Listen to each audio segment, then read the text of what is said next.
right, so first things first, we're gonna go through safety gear. So brother, what would your top 5, let's say, minimum requirements be for safe riding? Top 5 would, helmet of course, with the strap done up and on your head. Okay. Gloves. Gloves, okay. A light jacket, we are in the Philippines, we acknowledge it's hot. Noted. I wear a denim jacket most of the time. As do I. Good boots, good shoes, solid shoes that are laced up or buckled up.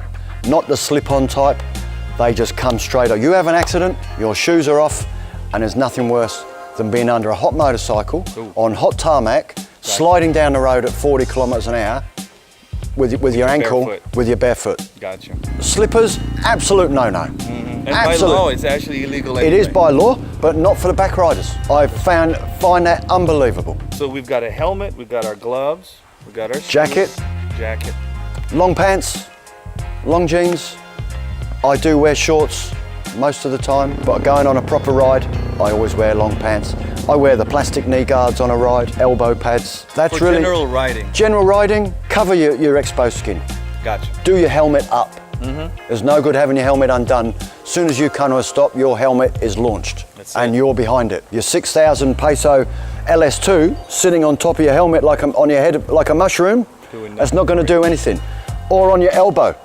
Are you going to wait for the emergency and then put your helmet on? Yeah.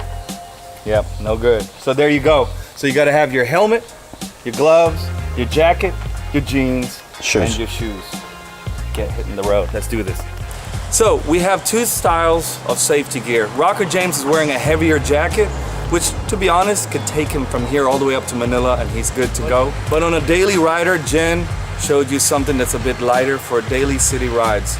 So really either is good, just make sure that you get your safety gear on.